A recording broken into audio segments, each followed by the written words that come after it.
은혜 받으실 하나님의 말씀 로마서 8장 12절에서 13절 말씀입니다. 그러므로 형제들아 우리가 빚진 자로 돼 육신에게 져서 육신대로 살 것이 아니니라. 너희가 육신대로 살면 반드시 죽을 것이로되 영으로서 몸의 행실을 죽이면 살리니. 아멘. 임마누엘 성가대 찬양과 니시 오케스트라 연주 후에 사랑하는 당회자님께서 사람이 다스려야 할 몸의 행실 14번째 자세 3번째 말씀을 증거해 주시겠습니다.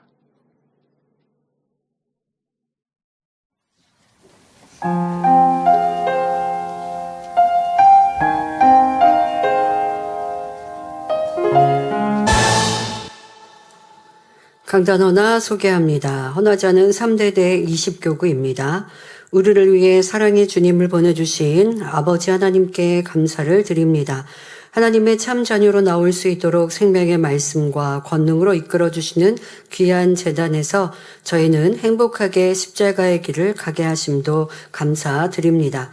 원로 목사님이 오래전 20교구는 황금어장이라고 말씀해 주셨는데 올해는 더욱 영육간의 풍성한 열매로 나오길 기도합니다. 원로 목사님과의 행복했던 생신날을 추억하며 저희 수원, 용인, 평택, 화성, 오산, 안성 이렇게 많은 지역이어서 황금어장이라고 하셨나요? 네. 안성 양떼들이 그 사랑과 은혜를 잊지 않고 감사와 사랑의 마음을 담아 강단 헌화를 올려드립니다. 네, 감사합니다. 네, 지난주 월요일, 화요일 5월 5일과 6일에는 기도처 행사가 있었습니다.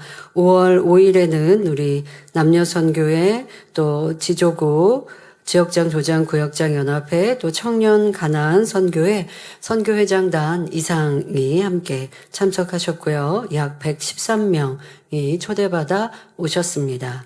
일기예보에는 비예보가 있었는데 또 비 오시지 않고 너무 덥지 않은 선선한 날씨 속에 행복하게 행사를 치룰 수 있었습니다. 추위를 타시는 분은 좀 추우셨을 것 같고 더위를 타시는 분은 날씨가 너무 좋았어요 하셔서 네, 어쨌든 비 오시지 않은 날씨 속에서 행복하게 행사를 할 수 있었습니다.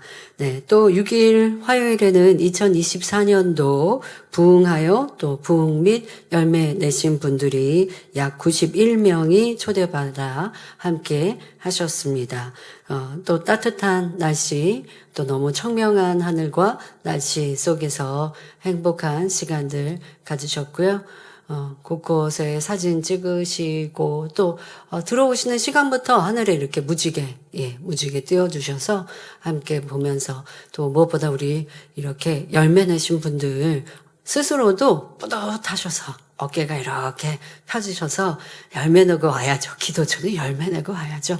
하셔서 참 즐겁기도 했었습니다. 그리고 마무리 시간에는 또 저와 함께 천국 소망하는 대화들 함께 나누었는데요. 참석하셨던 모든 분들께 감사를 드립니다. 그리고 이분들이 이구동성으로 말씀하시죠. 내년에도 꼭 오겠습니다. 라고. 무슨 말이에요? 열매 내겠습니다. 부흥하겠습니다. 라는 고백들이셔서 저도 참 행복하고 기뻤습니다. 네. 여러분들도 산모하시면서 2025년 4개월 지났다고 부흥 열매 포기하시는 거 아니죠? 네, 이제 남은 시간이 더 많습니다. 일꾼들 더 힘써 열심히 우리 사명 감당하고 열매 내셔서 행복하고 기쁜 또 기도처 만남이 내년에도 있기를 부탁드립니다. 말씀에 들어가겠습니다. 사랑하는 성도 여러분, 지난 시간에는 주님의 교양을 갖춘 아름다운 사람이 되기 위한 자세에 대해 살펴보며 대인관계에서의 자세인 인사, 대화, 전화통화, 상대를 대하는 태도에 대해 말씀드렸습니다. 짧은 설교 안에 우리의 삶에서 일어나는 모든 상황을 설명하지는 못하였지만 중요한 것은 그 마음에 선과 사랑이 가득하여 상대를 배려하고 섬기려는 자세이지요. 그러면 나와 다른 성격을 가진 사람이나 모난 사람이라도 이해하고 품음으로 어느 누구를 만나든 사랑으로 섬길 수 있습니다. 이러한 섬김이 진짜 섬김이지 그냥 형식적으로 여러 번 좀 양보하고 베풀다가 나중에는 영 기분 상해서 외면해버리고 또 마음은 영 불편한데 겉으로만 웃는 것, 이것을 하나님께서는 선하다 하시거나 또 기뻐하시는 자세라 하지는 않으시지요. 그러니 우리의 마음이 선과 사랑으로 갖춰지고 또 선과 사랑으로 이루었다면 그 자세도 반듯하여야, 섬김의 자세가 나와야 온전한 것입니다. 이런 진리의 사람이 되면 당연히 세상에서도 인정받고 칭찬받는 그리스도인이 되는 것입니다. 그런데 지난 시간 같이 섬김, 배려에 대해서 말씀드리니까 저는 상대에게 이렇게 선으로 사랑으로 베풀고 주었는데 상대가 한도 끝도 없이 바라고 기대하고 요구하는데 어떻게 해야 합니까? 라는 경우, 그래서 함께 더불어 설명했습니다. 우리가 베풀고 양보하고 또 상대를 섬기지만 또 무리한 요구에 대하여 다 들어주는 것이 섬김은 아니라고도 분명 부연 설명했지요. 그래서 여러분들이 상대가 무엇을 바라고 요구하는데 더더욱 진리에서는 담보 서지 말라, 돈 거래하지 말라 하셨는데 상대가 요구하니까 제가 선한 마음에 상대가 너무 심하게 어렵다고 하니까 어쩔 수 없어서 도와줬어요. 하나님 말씀에 위배된 섬김은 섬김이 아닌 것이죠. 오늘도 어버이날입니다. 어버이날이니 우리가 부모님을 공경하라 앞에 찬양도 하고 성구도 읽었습니다. 그러나 진정한 섬김은, 공경은 진리 안에서 하는 것이 우선이죠. 진리의 밖에서 나를 섬겨달라 한들 주일에 나랑 같이 외식하자, 또 주일이면 우리 집에 방문해라 라고 하신다고 하면 토요일날 부모님 얼굴 뵙고 주일은 하나님께 경외하고 이렇게 지혜가 필요한 것처럼 여러분들이 세상 안에서도 사람과의 관계, 가족과의 관계, 또 세상 사람과의 관계 안에서도 내가 상대를 배려한다 해도 상대가 무리한 요구를 하는 것을 들어주는 것, 이것이 바른 자세라라는 것은 아닙니다.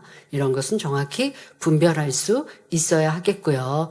상대가 좀 이기적인데 라고 하더라도 이기적이어도 내가 좀 배려해주고 맞춰줘서 상대도 깨우칠 수 있도록 해주는 이와 같은 것이 필요한 것인데, 부모님이 자녀를 사랑한다고 자녀가 원하는 걸 다 해준다고 그것이 진정 사랑입니까? 그렇지 않죠. 이러한 것들로 지혜를 가지시면 되겠습니다. 이 시간은 개인적으로 갖추어야 할 자세인 바른 자세와 몸가짐에 대해 살펴봅니다. 또한 공공장소에서의 우리의 자세, 또 하나님께 예배하고 교회 안에서의 자세에 대해서도 말씀드리겠습니다. 말씀을 통해 빛이시며 사랑 자체이신 아버지 하나님의 참 자녀로서 모든 행실에서 온전한 자가 될 수 있기를 주님의 이름으로 기원합니다. 먼저 개인적으로 갖추어야 할 바른 자세와 몸가짐에 대해 알아보겠습니다. 자, 앉은 자세, 걸음걸이 등이 반듯하지 않고 흐트러진 것 고쳐야 하겠습니다. 점점 우리의 자세가 건강에도 또 직결된다, 연결된다라고 하는 얘기를 듣다 보니 성인이 되어지면 어깨를 펴고 또 반듯하게 앉고 걷는 것, 이러한 것들의 중요성을 얘기하지요. 그런데 그것은 곧 성장 과정에서 또 청년의 때, 내가 건강에 대해 별로 중요하게 생각하지 않는 젊을 때의 나를 만들어 왔던 것이 이제는 나이가 점점 들어 중년이 되고 노년이 되면 그렇게 잘못되어진 자세가 건강을 해치는 요인이 되었음을 알게 됩니다. 그런데 이제서 바꿔보려고 해도 습관이 되어 있고 무엇보다 자세가 그렇게 고정돼 버리면 아무리 어디 마사지에 가서 아니면 자세 교정하는 곳에 교정을 해줘도 다시 원래대로 돌아간다고 합니다. 그런데 그것은 원래대로 자꾸 돌아가려고 하는 것도 있겠지만 또 내가 자세를 교정받고 예전처럼 행동을 하기 때문이고요. 예전처럼 잘못된 흐트러진 자세를 취하기 때문입니다. 그러니 근본적으로 자신의 반듯한 자세를 만드는 것이 중요하겠죠. 근데 이것은 건강에도 유익하지만 지금 말씀드린 대로 우리가 하나님의 아들, 딸들로서 갖춰야 될 덕목이기도 합니다. 뭐 하나님의 아들, 딸인데 내가 집에서 그냥 대충 뭐 흐트러진 자세로 있고 내 집안이 정돈되지 않은 그런 삶을 산다고 하나님의 자녀가 아닌가요? 구원받을 하나님의 자녀일 수 있어요. 그러나 구원에서 넘어서서 하나님이 기뻐하시고 주님 닮은 자녀가 되기에는 많이 부족하죠. 지금 자세는 하나하나 또 오늘 말씀도 여러분들에게 세밀하게 다 말씀드릴 수 없죠. 시간 관계상. 무엇이 중요하냐? 주님이시면 어떠하셨을까라는 것을 생각하고 행동하고 말하면 반듯하고 아름다운 주님의 신부로서 아버지 하나님의 참 자녀로서의 자세를 갖출 수 있습니다. 주님께서 홀로 계신다고 막 흐트러진 모습으로 만약에 집안에 계신다면 청소도 하지 않고 지저분하게 계시겠습니까? 결코 그렇지 않죠. 마음이 청결하기에 내 삶도 행함도 청결하게 나오는 것입니다. 이것이 온전한 것이고 온전하지 못할 때는 마음이 청결하지 않는데 겉모양만 청결하든 아니면 마음은 청결한데 겉모양이 청결하지 않든 이런 부족한 것들은 온전하지 않은 것이죠. 그러니 여러분들의 자세를 잘 살피시면 되겠습니다. 나는 앉은 자세, 이렇게 말씀드리니까 예배하는 자세부터 반듯하게 하시겠죠. 앉아 계실 때 내가 허리를 딱 펴고 또 엉덩이도 의자에 쏙 깊이 넣고 그러면서 바른 자세라고 하면 허리가 숙여지지 않겠죠. 그런데 이제 의자에 걸터 앉으면 나도 모르게 자꾸 허리가 숙여지니 조금 더 의자에 깊이 딱 등받이에 닿게 힙과 등을 딱 펴서 하시면 되겠죠. 저도 바른 자세라고 이렇게 합니다만은 저도 설교 들을 때 보면 앞자리에 앉아서 예배할 때요. 예배 드리다 보면 자꾸 이렇게 몸이 앞으로 가죠. 그러면 또 해서 이게 이제 습관이 이렇게 돼 있어서 의식하지 않더라도 제가 이렇게 하고 있더라고요. 그러니까 여러분들은 의식을 하셔야 돼요. 내 습관이 안 돼 있으면 의식을 해야 하겠죠. 세상에서도 이런 자세에 대해서 여러 가지 지금은 우리가 개인적인 자세를 설명합니다마는 개인적인 자세는 앞서 말한 대로 하나님의 아들, 딸들로서 우리 마음이 청결하기 때문에 반듯한 자세가 나오는 것이고 또 내가 혼자 있을 때뿐 아니라 내 개인적인 자세가 남하고의 관계가 아니어도 남들이 나를 다 보고 있거든요. 이런 것도 생각해 보신다면 우리가 세상 사람들에게 인정받고 야 당신은 참 뭐 이렇게 모습도 그렇고 말하는 것도 그렇고 영은 모르지만 이렇게 또 마음가짐도 그렇고 생각하는 것도 그렇고 참 아름답고 반듯한 것 같아요 라는 칭찬을 들을 수 있는 것은요 이러한 보여지는 자세에서도 다 묻어나오는 것입니다. 세상 사람들이 우리의 변화된 성결한 마음을 보지 못하거든요. 성결한 마음이 겉모습으로 나타나는 것.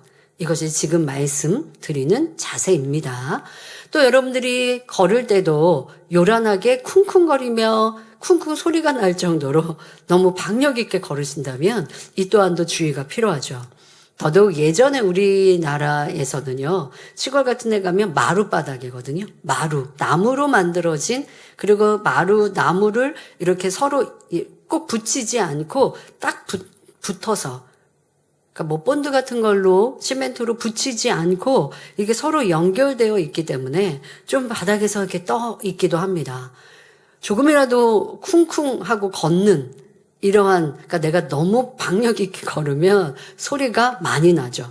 그럴 땐 부모님이 뭐라고 말씀하시느냐? 뒤꿈치를 좀 들고 걸으면 쿵쿵 소리가 나지 않는다. 그리고 걸을 때 조금 더 조용히 얌전히 걸어라 라고 가르쳐 주셨거든요.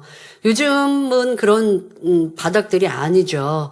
아무리 나무로 바닥을 한다고 해도 고정 잘 시켜놨기 때문에 바닥에서 나무가 떠 있지 않기 때문에 뭐 이렇게 쿵쿵 내가 세게 걷는다고 아니면 바른 자세로 걷지 않는다고 소리가 나지 않더라고요. 요즘 우리는 이제 이런 세대에 살고 있습니다. 하지만 소리가 나고 나지 않고를 떠나서 내가 너무 요란하게 걷고 있지는 않은가. 조금 더 반듯한 자세, 또 걷는 이 속도 같은 것에서도 여러분들이 조금 더 단정하게 걸을 수 있다는 것입니다. 특히 혼자 있는 곳이 아닌 어떤 건물 안에서의 복도 있잖아요. 옆에 사무실이 있고 하는 복도, 이런데 교회 안에서도 보면 공공장소가 되겠는데요. 이런 곳에서 뛰어다니거나 또 요란하게 소리를 내며 걷는 것도 여러분들이 고쳐야 하겠습니다. 그래야 주변에 있는 사람들에게 또 어떤 민망하거나 무례함이 되지 않는 것이죠. 건물 안에서 사무실이 있는데 그 사이에 있는 복도를 너무 쿵쿵거리고 막 뛰어다니고 그래버리면 안에 계신 분들이 문을 열고 무슨 일이야 하고 보지 않겠습니까? 뭐 이러한 것들도 비롯하여서 학생들은 뭐 학교에서의 복도도 있겠고 꼭 이런 뭐 어떤 복도뿐 아니라 우리의 걸음걸이가 단정해야 하겠습니다. 또 물건을 조심스럽게 다루지 않고 거칠게 다루어서 쉽게 깨트리거나 침착하게 행동하지 않아서 부딪히고 넘어지는 것도 주의해야 합니다. 왜 나는 왜 이렇게 많이 멍들지? 많이 부딪히지? 너무 조급하니까 그렇죠. 조금 더 차분하고 얌전하면 그럴 일이 없을 텐데 이런 것들 여러분들이 고치셔야 합니다. 또 행동이 너무 거칠어서 급하고 거칠면 물건도 그렇고 금방 떨어뜨리기도 하고 하더라는 것이죠. 뭐 주부 되시는 분들 자꾸 접시를 깨십니까? 그럼 내가 너무 행동이 거칠구나. 더 조심해야겠다. 한번 생각하고 또 움직임도 좀 천천히 해야겠다라고 고치시면 돼요. 아니 뭐 주부로서 집안일을 하다가 접시 깨는 일이 있을 수 있죠. 뭐 컵을 깨는 일도 있을 수 있죠. 그런데 이것이 반복되어지면 자주 벌어지는 일이라면 내 행동을 고쳐야 한다라고 생각하셔야지 아니 주부는 다 그래 라고 하시면 안 되죠. 주부들이 칼질하다가 손 베는 일이 자주 있다. 그럼 내가 실력이 별로 없어서 하지 마시고 조금 더 천천히 조금 더 얌전하게 하시면 그런 실수가 생기지 않는 것이죠. 조금 생각하시고 주의하시고 조심하시고 얌전하게 행동하시면 그러한 실수들을 줄이고 결국 고칠 수 있게 됩니다. 예수님께서는 마태복음 12장 19절에 아무도 길에서 그 소리를 듣지 못하였다라고 하였습니다. 그러니 옷장이나 서랍을 닫을 때 큰 소리를 내거나 쾅 닫으면 큰 소리가 나죠. 근데 얌전히 잡고 닫으면 소리가 나지 않는 것이죠. 발로 차서 닫는 것도 거룩하신 주님의 신부로서 온전한 모습이 아니지요. 주변 사람들을 배려하는 마음이 있는 사람은 문도 조용히 여닫습니다. 여러분 문을 조용히 닫는다. 저희는요 어렸을 때 원로 목사님께서 집에 계시는 시간이다라고 하면 방에 이제 계실 때 같이 함께하는 거실과 주방에 계시면 서로 대화하고 하겠습니다만은 홀로 방에 계신다고 하면 어느 때 하나님과 교통하는 기도를 하실지 또 그 시간에 말씀 준비를 하실지 모르는 거예요. 쉬시는 시간일지 어떤 시간일지 모르기 때문에 각자의 방, 화장실 뭐 이용을 할 때면 지금은 아빠가 집에 계시는 시간이다라고 한다면 문을 조용히 닫는 아빠 방문이 아니라 우리의 방문을 조용히 닫는 습관을 가졌습니다. 문이라는 게 생각 안 하고 탁 놓으면 쾅 하고 닫히든가 아니면 잘 안 닫힐까 봐 힘을 주면 쾅 소리가 나잖아요. 그러면 어떻게 하면 소리가 안 날까요? 조용히 손잡이를 끝까지 닫으면 조용히 닫고 손잡이를 이렇게 돌리면 요즘은 이렇게 손잡이인데 예전엔 동그란 손잡이였습니다. 그렇게 해서 조금 이렇게 조심히 돌리면 소리가 안 나고도 닫히거든요. 그러니까 그런 연습을 하고 그리고 집에서도 아까 말씀드린 것처럼 뒤꿈치를 들고 조용히 앞꿈치로 걸으면 소리가 나지 않거든요. 시끄럽지 않거든요. 그러니까 그렇게 배려하고 서로 섬기고 공경했던 것들이 좀 더 조용히 생활할 수 있는 습관을 가질 수 있는 것이죠. 근데 이것은 함께 사는 가족들에게 배려 상황이고요. 여러분 부모님들 생각해 보세요. 갓난 아기 키울 때 어떻게 하셨나? 아기가 거기에다가 잠투정이라도 부리는 아이라면 조그만 소리에도 민감해서 깨면 이 부모님이 어렵게 재운 아기가 지금 깨버리면 부모님이 도리어 힘들기도 하지만 아기를 푹 재우고자 한다면 아기를 재우고 문을 닫을 때도 조심히 닫고 뭐 결혼 안 하신 분들도 드라마나 뭐 어떤 요즘 아이들 그런 프로그램을 보면 이런 모습 보시지 않았습니까? 부모님이 쾅 닫고 밖에서 주부 엄마가 음식한다고 막 칼질하는 도마 소리 내지 않더라는 것이죠. 아이는 도리어 아이가 새근 잠도 잘 자는데 그렇게 아이를 위하여서 조용한 분위기를 만들어내고 무슨 집 밖에서 지나가는 사람이 시끄럽기라도 한다면 굉장히 날카로워지는 부모 보시지 않았습니까? 근데 내 가족은 왜 안 섬기냐고요. 가족이 누군가가 낮에 만약에 너무 고나여서 자고 있다면 사랑한다면 모두 조심하고 주의할 거예요. 근데 사랑함과 섬김이 부족하니 그냥 내가 함부로 시끄럽게 하고도 뭐 이거 어때? 이렇게 하고 있는 자녀, 부모님을 섬기지 않는 것이고 또 배우자의 관계에서도 이러한 것들이 바로 사랑하니까 배려하고 섬기는 것인데 이러한 것들이 없다면 내 안에 그만큼 사랑함이 없다는 것도 알아야 합니다. 또 다른 집이나 사무실에 방문했을 때 문을 열고 들어갔으면 반드시 문을 닫는 정갈한 자세가 필요합니다. 문은 열어놓으라고 있는 게 아니라 문은 닫으라고 있는 것 아니겠습니까? 그럼 내가 열고 들어갔으면 아니면 앞사람이 문을 열어주셨으면 내가 뒤에 들어가는 마지막이다. 그럼 문을 닫을 줄 알아야겠죠. 이뿐 아니라 다리를 떨거나 손톱을 물어뜯는 습관도 고쳐야 합니다. 아이 때 이런 손톱 물어뜯는 습관들이 좀 있는 경우가 있는데 어른이 되면서 당연히 고쳐지나요? 아니면 어른들도 그렇게 하시나요? 그럼 남들이 볼 때에 이러한 것들은 보기에 좋지 않죠. 보통 뭐라고 얘기하세요? 정서불안이라고 얘기한단 말이에요. 다리를 떠는 것도 그렇고요. 그러니까 이러한 것들은 고치시고 반듯한 자세. 또 이 성격이 조금 얌전히 있는 게 어려우신 분들은 자꾸 두리번 거리시고 손도 어쩔 줄 모르시고 요즘에는 휴대폰 들고 있으니까 한결 나으신가요? 근데 그렇지 않더라도 가만히 얌전히 있을 수 있고 얌전히 내가 있을 때는 명상도 하고 뭔가 생각도 하고 할 수 있는 이러한 모습이면 더 아름다울 텐데 사람이 가만히 앉아있지 못하고 눈도 그렇고 막 여기저기를 봐야 하고 좀 저 사람은 번잡해 보여. 안정감이 없어. 라고 느껴지지는 않았는지도 생각해 보시고, 자, 이런 말씀을 듣고요. 상대를 우리가 평가하기 위해서가 아니라 어떠한 자세가 좋을지 한번 생각해 보시면 좋겠습니다. 내 자세를 만드는 데 있어서 우리가 나는 안 보인단 말이죠. 상대가 잘 보여요. 그럼 여러분들이 만나는 사람들 안에서 그분들의 자세를 이렇게 보시면 되잖아요. 서로 마주보고 있을 때뿐 아니라 누군가가 먼저 자리에 앉아 있을 때 여러분들이 보실 수도 있고 아니면 서로 마주보고 있을 때 막 다리를 떨거나 아니면 뭔가 좀 불안해 보이는 행동들 막 뭔가 뭐 자꾸 해야 된다 같이 앉아 있으면서도 불안해지더라고요. 그래서 좀 그런 말 하죠. 좀 가만히 있어요 라고 말할 때 가만히 있어야 될 때 좀 가만히 얌전히 있어야 되는데 자기 스스로가 얌전히 있질 못하는 거예요. 그 마음이 생각이 그만큼 안전하지 못하는 거죠. 그러면 이제 그 사람은 스스로 고쳐야 되지만 그런 모습을 통해 나를 보시면 되고 또 좋은 모습이 있습니다. 서로가 검토해야 될 좋은 모습, 나를 찾을 수 있는 모습 중엔 가족 간에 보시면 됩니다. 가족의 모습들 안에서 나랑 비슷한 모습을 찾아볼 수 있어요. 이런 것도 살피시면 좋습니다.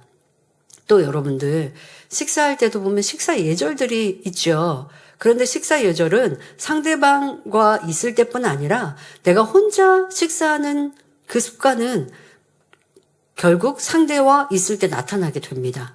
상대와 다른 사람과 있을 때 조심해야지 아무리 해도요. 평상시에 내가 했던 것들이 나오게 되거든요. 그러니 내가 혼자 식사할 때도 깨끗하고 깔끔하게 하고 그리고 너무 쩝쩝 소리 내면서 먹지 않고 음식 흘리지 않고 뭐 여러 가지를 주의하는 것이 뭐라고 할까? 단정한 습관들, 반듯한 습관들.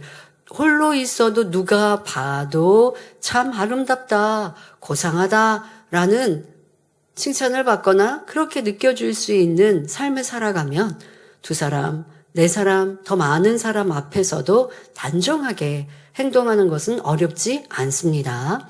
그러니 여러분들이 개인적으로 홀로 있을 때부터 내 삶부터 고쳐가시면 좋겠습니다. 또한 명심하는 자세도 필요합니다.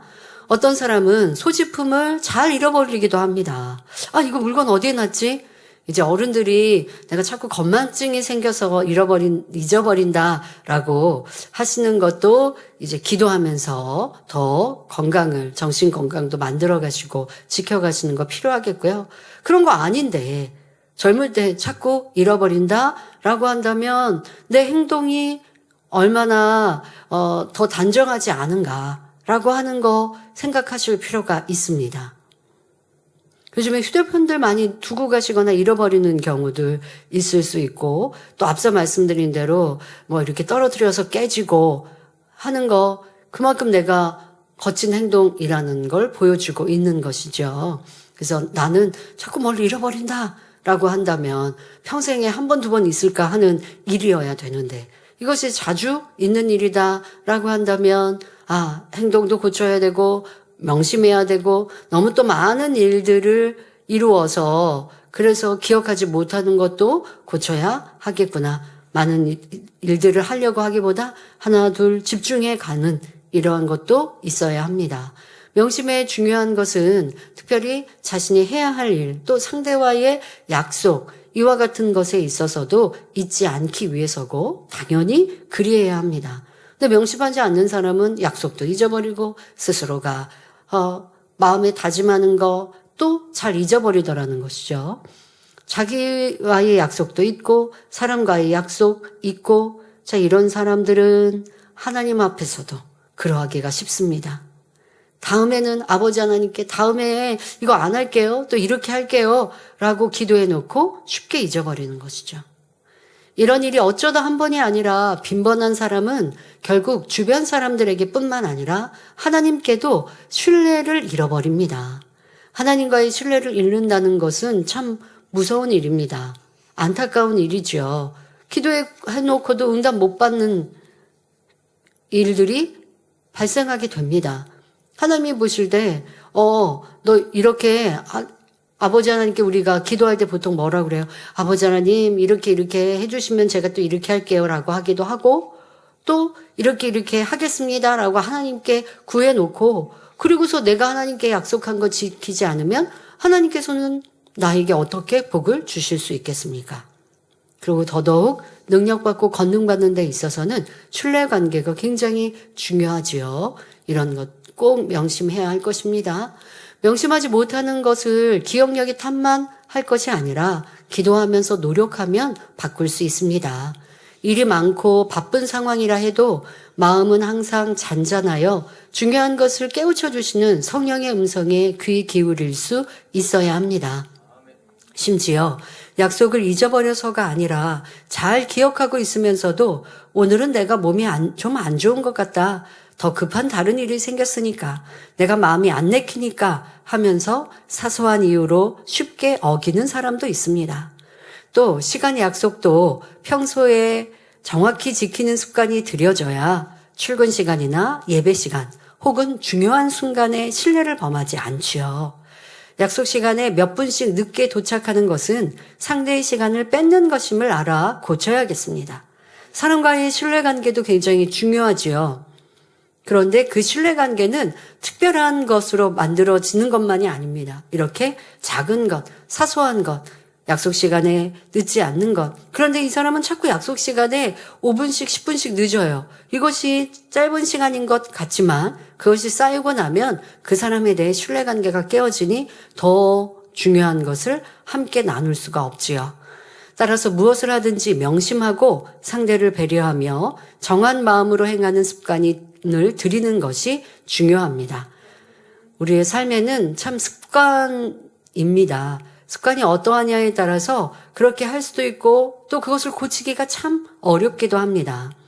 그러나 우리는 기도하는 사람들이고 하나님의 아들, 딸들이니 내가 부족할 때, 아니 되어질 때 열심히 기도하고 또 노력하면서 성령님의 도우심을 하나님의 능력을 구하면 나쁜 습관도 고칠 수 있지요. 하지만 습관되어진 것을 고치는 건 그만큼의 수고와 노력이 필요합니다.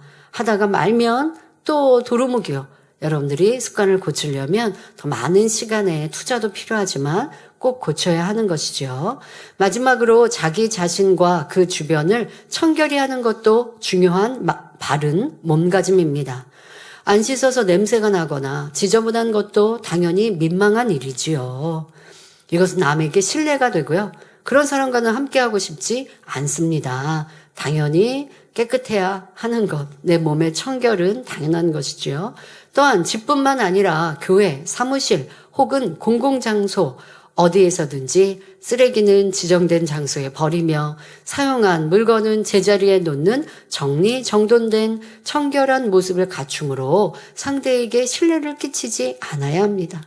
너무 당연한 것인데 당연한 것을 하는 것이 어려운 어른들 참 많이 보는데요. 잘못됐으면 고쳐야 하지요. 더더욱 사람과의 관계 속에서 나만 쓰는 것도 아니고 내가 썼는데도 그 자리에 놓지 않으면 이거 찾느냐고 얼마나 많은 에너지, 시간을 보내야 합니까? 이거 고치면 돼요. 사용했으면 그 자리에 딱 두면 되는 것이죠. 그럼 다른 사람과의 관계 속에서는 더더욱 여러 사람이 함께 사용하는 곳이라고 한다면 개인적으로 내가 대충 아무렇게나 사용하고 두면 다른 사람에게 이것은 피해가 되는 것이죠. 이런 일은 없어야 합니다. 고쳐야 합니다. 더더욱 교회 안에선 이러한 것들 생각해 보시고요. 잠언 20장 11절에 비록 아이라도 그 동작으로 자기의 품행에 청결하며 정직한 여부를 나타내니라 하신 말씀과 같이 진리로 마음이 깨끗해질수록 품행이 반듯하며 예의 바르고 약속을 잘 지키는 등 정직한 삶을 살 수 있습니다. 마음이 청결한 자라고 하면 내 모습이 청결하게 나오는 것입니다. 내 집안, 우리 여러분들이 오늘 주일 교회에 오셨습니까? 지성전에서 예배를 드리십니까? 내 집은 어떻게 하고 오셨습니까? 우리 젊은이들, 학생들, 청년들, 내 방은 어떠하고 오셨습니까? 나는 교회에 왔으니 하나님은 나는 보시는데 내 방은 안 보실까요? 이것도 생각해 보셔야죠. 그리고 여러분들이 기도도 내 방에서 할 수도 있는 것이고 하는데 내가 있는 곳 자체가 지저분하고 어수선하다면 내 마음이 그리할 수 있다는 것 아시고 마음부터 또 행함도 함께 고쳐 가시기를 바랍니다. 이제 공공장소에서의 바른 자세에 대해 말씀드리겠습니다. 길을 걸을 때는 바쁜 사람에게는 길을 비켜주며 길에 서서 대화하게 될 때는 다른 사람의 보행에 지장이 없도록 하는 등 흐름을 방해하지 않아야 하고 큰 소리를 내는 것도 삼가야 합니다. 들을 때 너무 당연하고 싶죠. 그런데 여러분들이 그렇게 하시나요? 길을 갈 때 이렇게 도로도 차가 다니는 도로도 있고 또 길을 걷는 길도 도로도 있습니다. 그런데 뭐 좌우에 나무가 있기도 하고 뭐 물건이 놓여 있기도 하고 해서 한 뭐 두세 사람 걷기에 충분한데 나랑 옆에 두 사람이 그냥 그 길을 가고 있으면 오는 사람은 어떻게 해야 돼요? 그러면 그럴 때는 어떻게 할까요? 친한 사람 대화하다 보니까 앞에 오는 사람이 있으면 바로 한 줄로 서야죠. 그러다가 앞에 사람이 없으면 옆으로 왔어도 항상 길을 가고 있으니까 앞에 오는 사람도 쳐다봐야죠. 대화만 하다가 나는 둘이 셋이 이 길을 점령해버렸어요. 그래서 오는 사람은 어떻게 해야 될지 모르고 있다면 이거는 무례한 것이고 상대를 배려하지 않는 모습이고 신뢰를 지금 범하고 있는 것입니다. 얼마나 이기적인가라는 걸 살펴야죠. 등산을 할 때도 보면 오가는 사람들이 한 줄로 가면 한 사람씩 서서 가면 갈 수 있어요. 그런데 오르는 사람이 두 사람 딱 옆에 서서 같이 가면 내려오는 사람은, 근데 또 등산 같은 경우는 더더욱 위험하잖아요. 그리고 또 보면 친절한 사람은 내가 오르고 내릴 때 다른 사람이 조금 더 위험하다 할 때는 비켜주고 기다려주고 또 인사도 하고 이렇게 하더라고요. 산행에서 보면 그런 또 예의도 있더라고요. 여러분들 지나치는 사람에게 인사하지 않는다 할지라도 걷고 지나가는 길 안에서 내가 상대에게 피해를 주는 것, 이러한 것은 고쳐야 하고 다 이기적인 모습에서 나오는 것임을 알아야 합니다. 또 그냥 길을 가거나 하는데 너무 큰 소리로 서로 대화하면 다른 사람이 듣고 싶지 않은 말인데 이러한 것도 고쳐야 하지요. 자, 자기 유익을 굳지 않고 다른 사람을 섬기는 선의 마음, 이러한 마음에서 실수도 나오지 않는 것이고 올바른 자세가 나오는 것입니다. 길을 건널 때도 신호를 잘 지키는 등 아이들이 처음 공중도덕을 배울 때와 같이 질서 또한 잘 지키시기 바랍니다. 부모님들 아이들 키울 때는 분명히 설명해 주셨는데 그렇다고 아이들에게 가르치듯 손 들고 횡단보도 건너라 할 건 아니지만 어른들이 그럴 필요는 없죠. 그럼 어떻게 하라고 가르치신 게 또 있을까요? 좌우로 살펴라. 오는 차 좌우로 살펴라. 그렇게 부모님들이 아이들에게 가르치셨잖아요. 바빠도 그렇게 하셔야지. 그렇지 않으면 요즘에는 차가 얼마나 많이 지나다닙니까? 특히 골목에서 항상 좀 길 가실 때 웬만하면 좀 벽으로 붙여서 가시면 그러면 사고 나는 일도 미연에 방지할 수 있어요. 이어폰을 많이 꽂고 다니다 보니까 차가 지나가는지 모르죠. 사실 저도 운전합니다만은 운전할 때 이 클락션 누르는 거 되게 민망합니다. 골목에서 사람들이 가는 게 우선이죠. 사람이 걷는 게 우선이죠. 그런데 클락션을 안 누르고 싶은데 그냥 도로를 차가 한 반 정도 지나갈 도로 아니면 어쨌든 두 대가 지나갈 수 있어도 지금 사람이 딱 가운데서 걷고 있으면 차가 비껴갈 수가 없잖아요. 자동차니까. 그러면 좀 천천히 가보거든요. 차로. 근데 이어폰을 꽂고 있거나 휴대폰을 보고 있으니까 어쩔 수 없이 클락션을 눌러야 돼요. 또 이제 연로하신 분들이 귀가 좀 약하셔서 잘 안 들리니까 뒤에서 오는 차가 안 들리시는 거예요. 그런데 너무 이 골목의 중앙으로 가시면 위험하니까 어쩔 수 없이 클락션을 누르는 거예요. 되게 민망하거든요. 근데 꼭 운전자를 위해서뿐 아니라 내 안전을 위해서 좀 길의 끝으로 가시면 차가 쌩하니 지나가는 배려 없이 운전하는 운전자들 많이 있습니다. 그런 차에 피해보지 않는 것이죠. 자녀들에게 가르치셨던 거 성인이 된 어른들 하나하나 지켜서 여러분들의 안전도 지키시고 또 주변 사람들에게 피해도 주지 맙시다. 또 몇 가지 더 설명하면 여성, 노약자, 아이들은 안전을 위해 보도의 안쪽으로 걷도록 배려하면 좋고요.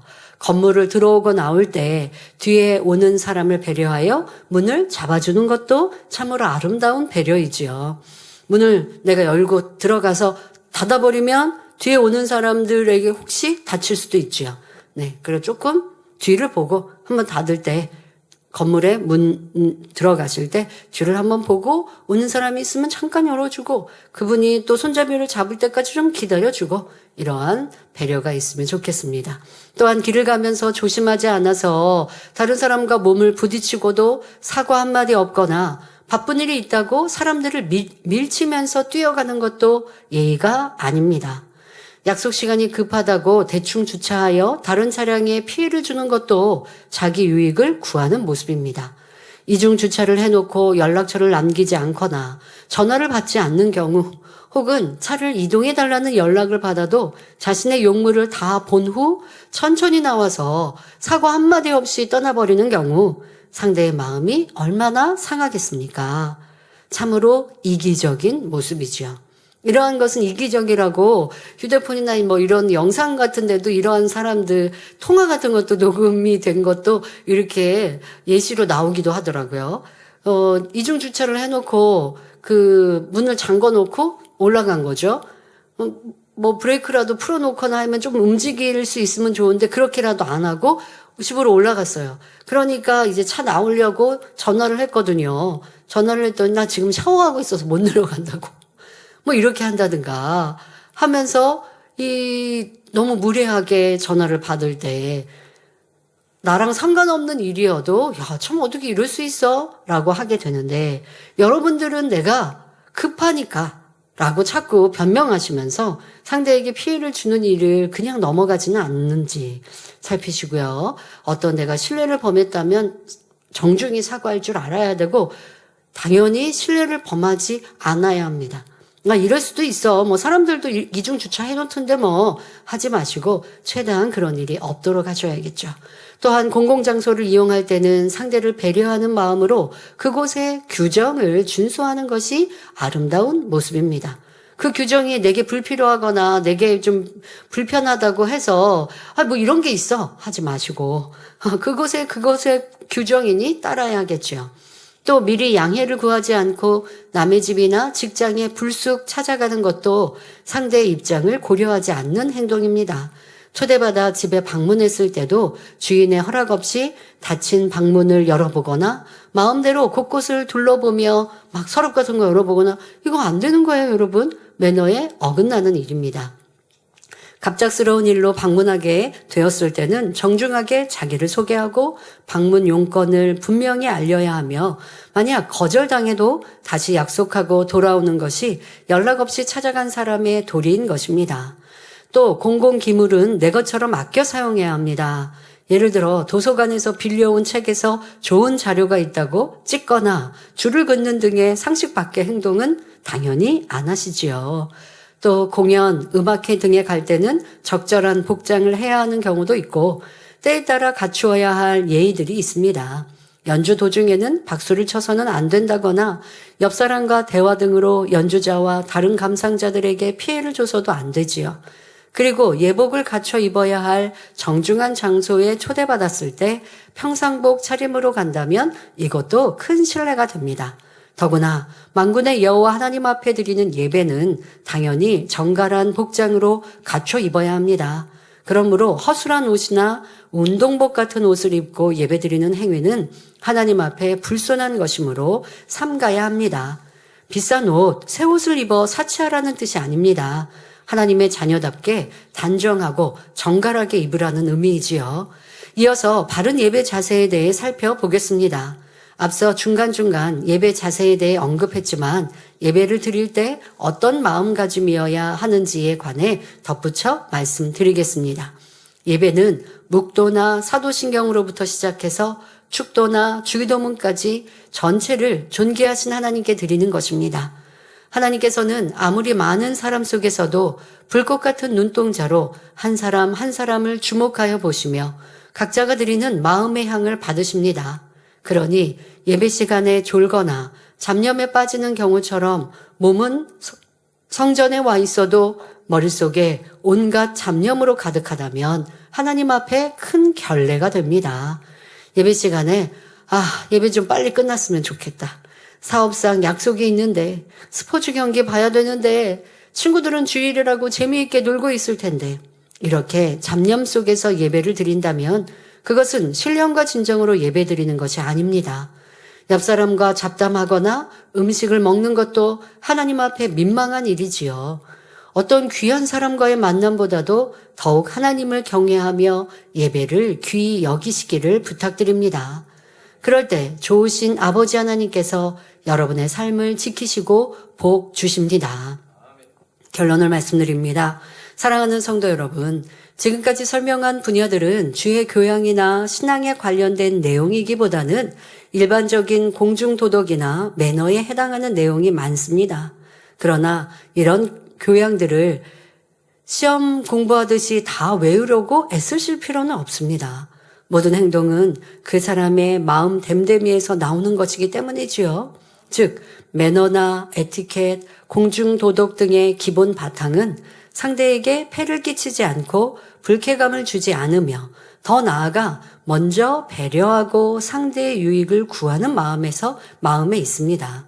나라마다 시대마다 예의 범절의 세세한 방식들은 다를 수 있지만 항상 변함없는 핵심은 다른 사람을 존중하는 자세입니다. 결국 오늘 자세에 관한 말씀을 놓고 기도하다 보면 이것이 단지 행위적인 부분만이 아니라 마음의 문제라는 것을 깨닫게 될 것입니다. 이번 시간까지 사람이 다스려야 할 몸의 행실에 대해 생각, 마음, 눈, 귀, 입, 자세 이렇게 6가지 분야로 살펴보았습니다. 그러나 안다고 들었다고 해서 되는 것이 아니며 육적인 노력이나 수련을 통해서 될 수 있는 것도 아닙니다. 자신의 노력과 함께 하나님의 은혜와 능력, 성령의 도우심이 함께 하실 때만이 온전한 인격으로 변화될 수 있는 것입니다. 그러기 위해서는 디모데전서 4장 5절에 하나님의 말씀과 기도로 거룩하여진다는 말씀과 같이 성경 66권 말씀을 무장하며 불같은 기도로 노력해야 합니다. 아버지 하나님께서 원하시는 행실은 내면과 외면이 겸하여 온전하길 바라시기 때문입니다. 지식으로 알아서 그대로 행하려고 노력했지만 온전히 마음에 일구어지지 않아 참았다가 터져버리면 온전하게 변화된 행실이 될 수 없지요. 결국 마음이 온전해짐으로 생각이 온전해지고 행실이 온전해져서 그 상태가 계속 지속되고 유지될 때 진정한 그리스도의 사람이 되는 것입니다. 사랑하는 성도 여러분, 이제 거룩한 생각을 하고 선한 마음을 품으며 눈은 참된 것을 보고 귀는 바른 것을 들으며 입은 옳은 것을 말하고 자세는 그 모든 것 속에서 온전함을 입어가는 성도님들이 되시길 바랍니다. 그러므로 마태복음 5장 16절에 이같이 너희 빛을 사람 앞에 비추게 하여 저희로 너희 착한 행실을 보고 하늘에 계신 너희 아버지께 영광을 돌리게 하라 하심같이 그리스도의 향기를 바라는 복된 삶을 영위하시길 주님의 이름으로 축원합니다. 말씀 참고하시면서 함께 기도하겠습니다. 좋으신 아버지 하나님, 이 시간은 사람이 다스려야 될 몸의 행실 14번째 마지막 시간 말씀으로 자세에 대해 전했습니다. 들은 말씀이 우리의 마음의 변화와 함께 온전한 행실로 나와 사람들 앞에도 덕스럽고 하나님의 참 자녀로 나오기에 인정받기에 부족함이 없는 우리 모두가 되게 하여 주옵소서. 감사드리며 우리 주 예수 그리스도 이름으로 기도하옵나이다. 아멘. 환자를 위한 기도를 하겠습니다. 아픈 분들은 아픈 것 위에 손을 얹으시고 아프지 않으신 분들은 마음에 손을 가지고 가슴에 손을 얹고 기도받으시기 바랍니다. 좋으신 아버지 하나님, 이 시간도 함께 예배한 모든 성도들, 전국 전 세계 만민의 성도들과 지신 시청자들을 위해 친히 안수하여 주옵소서. 머리부터 발끝까지 뼈마디, 조직, 신경, 세포들을 친히 안수하여 주셔서 질병, 균들, 연약함마다 성령의 불로 태워 깨끗게 온전케 하여 주옵소서. 예수 그리스도 이름으로 명하노니 모든 질병, 균들, 연약함들아 성령의 불로 태움 받고 깨끗하고 온전함을 받을지어다. 이 시간도 친히 안수하여 주셔서 몸속의 모든 질병, 균들 깨끗게 하시고 성령의 불로 태우시사 온전케 하여 주시며 강건케 하여 주옵소서. 또한 잘 보이는 눈, 또한 잘 들리는 귀, 또 영육간에 강건하며 또 마음껏 걷고 뛰는 복된 성도님들, 강건한 성도님들 될 수 있게 하여 주옵시고 뇌 세포도 지키시고 보호하셔서 기억력도 흐리지 아니하게 하시고 항상 건강한 우리의 삶이 되게 하여 주옵소서. 한 주간도 학생들 지켜주시사 있는 곳마다 학생의 본무 잘 감당하게 하여 주옵시며 전국 전 세계 만민의 지교회 또한 사랑하는 모든 성도님들 가정, 일터, 사업터 다 지켜 보호하여 주옵소서. 평안케 하시고 위험 또한 사고들 안에서도 지켜 보호하여 주옵소서. 성령의 불담으로 천군천사로 주님의 불꽃 같은 눈동자로 지키시며 함께하여 주옵소서. 마음의 소원도 기도와 간구에도 응답하여 주옵소서. 또 병원에 있는 우리 성도들 가족들도 성령의 불로 태우시며 강건케 하시고 온전케 하여 주옵소서. 감사드리며 우리 주 예수 그리스도 이름으로 기도하옵나이다. 아멘.